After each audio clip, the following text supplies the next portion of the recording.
What's going on, everybody? Thanks for joining me here in the studio. I want to get this video out of the way because I've been messing with this. I made a couple shorts so far, but this is really short videos. But this is really my first video dealing with this radio, and I say dealing with it because I've had issues. I was one of the first ones to get one of these when it came out. I was on top of it, so I've had it for a while. And it sat there for a while. I turned it on. I scanned around. I was messing with airband and stuff like that. But, I was really excited about this radio, so I picked one up. But it was an early one. And so it has a feature set that I really like. And if you guys remember the Quan Chang trend or fad or whatever you called it, that phase where everybody was modifying the firmware and all that stuff on the Quan Changs. And then I can't remember who it was, but a guy came out and he's like, look at this, I can install this other chip in the Quan Chang. And he did this whole video on install. It was pretty impressive. It's better than what I can do. I can't even hold my hands still to solder anything, or my eyes too, but he did a good job, got it to work. So it worked on HF bands. It received on HF bands, at least it received. But so anyhow, there was another radio came out, Quan Chang TK11, kind of, they added in that chip within the radio, and then this one came out too. And then this one has the same thing, similar thing, not the same thing, but it'll receive HF. So I was super excited about it. I'm like, that's awesome. I'm going to pick one up and try it out in a HT. If I can just use this thing and have multi capabilities. But what's cool, you can see there's an antenna connection there. And then you pull this off. This middle knob, it's not a knob, it's just a plastic cover. You just pull it off, and then there's another connector there. Well, that is for they're both different antenna connectors. This is for the HF, the middle one. It's for the shortwave reception. And all I do is I use this thing right here, and I plug it in there, and I connect it to the dipole. So, all right, I'm excited to get this going. I try it out. I read the manual. I actually took the time to read it. And then I went through, got it set up. And so when you go through, I'll show you guys this, not this video, but I'll show you this. When you go through, you can choose, you long press your pound key.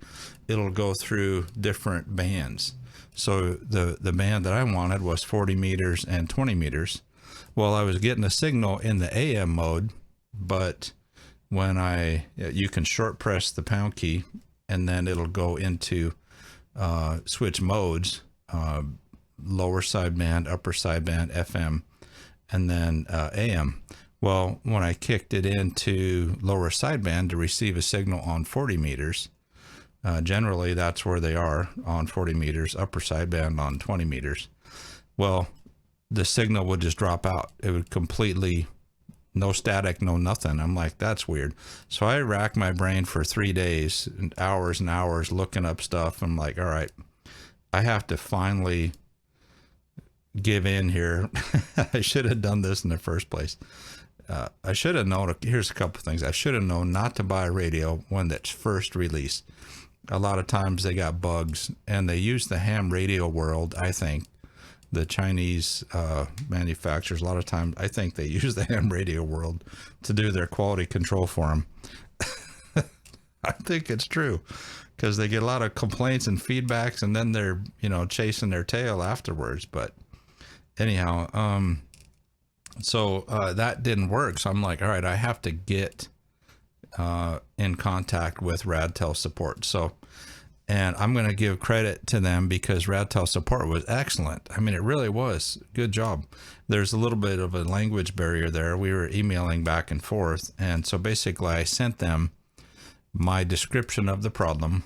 And then the person I was contacted me, sent me a, are you doing this? And then she sent me a little video. And I said, yep, I'm doing that. I'm exactly where you're at right there. And then I had to explain it maybe 4 times, the same thing over and over in a little bit different way. And then finally they asked me to send them a video clip of what was going on. And then she responded, so there's no noise, is what she said. No noise in SSB. I said, that's right. As soon as I switched to SSB, it just cut out. No signal. There's a signal meter on here, just dropped out. So what happened ultimately, to get to the point here, is they did their research and they sent me what they call a SSB patch. And so I think there's a couple different radios in here. There's a couple receivers. There's the HF, the shortwave one, and then there's the FM one that is like the regular 2 meter 70 centimeter GMRS airband that has airband, but the HF one. So for some reason there was it wasn't kicking in. So I was like, all right, send it over. So I went there and I downloaded it and installed it. And when you hear just a little, if you're actually experiencing this problem, you don't have to put it into what do they call that? Programming mode. You just turn the radio on and then run the patch. So the patch worked fine. And then I started it back up, instantly started getting signals. I'm like, such a relief. I'm like, man, so brings me to this point. It's like, do I recommend this? I think I do, because they've been out for a little bit, and honestly I'd wait just a little bit longer maybe, but I've had this a couple months. It's brand new deal, but this one works great now, no issues at all with not at all, but there's a stupid little tab here that won't close after charging. I can't get it. It's just cheap plastic. Someone else said, just press it hard. Like, I've been pressing this thing for days and it kind of wants to stay in. Anyhow, do I recommend this? Yeah, I think I do. And the feature set on this thing is incredible. So this video was basically just to tell you guys the story about this little radio with the problems. And I'm going to put in a clip here too at the end. I know this is really not anything. I'm not getting into the radio or anything. I'm just telling you what's going on with it. This radio has a lot of stuff, a lot of capabilities, but my experience so far has been good, except for that one thing. And that's the first thing I tried out. I was like, all right, cool. I want to check out the HF. And I did, and I was disappointed. I'm like, no, what the heck? So, yeah, I don't know. Quan Chang has theirs, the TK11. I've seen videos on that too. I've started looking into it once I started having a problem, because usually I like just exploring the radio myself, but then I'm like, all right, and nobody else was having that problem. I could not find anything where this thing had the SSB issue. No other videos out there.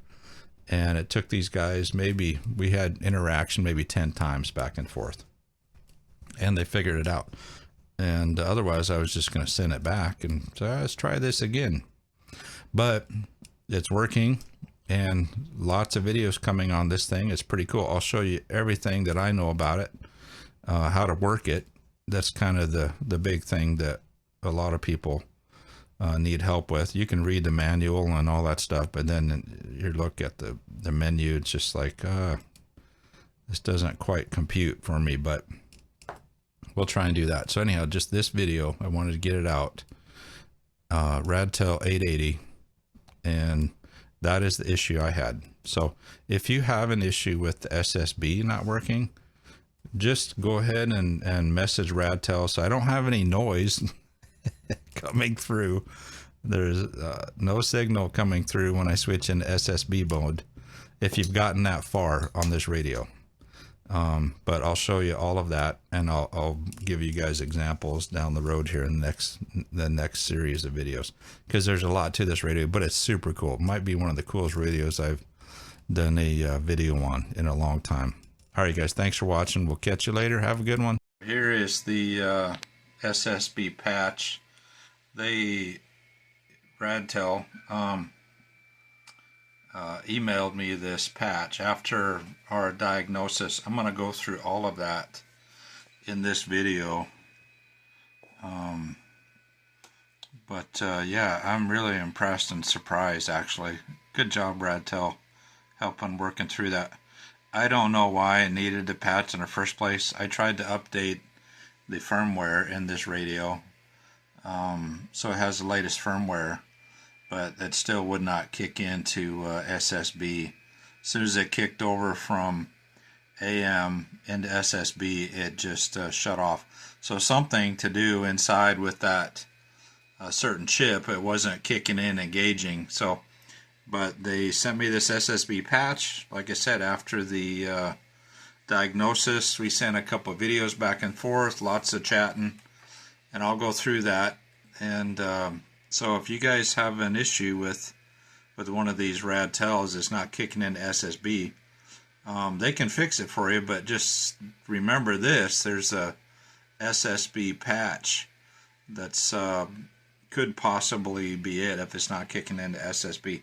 But I'll show you guys that as we get going here. So, but good news, Radtel, excellent job.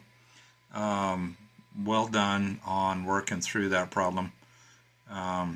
You know, I don't know why it was there in the first place, but it is fixed now, and I am stoked about this radio. Let's get into it.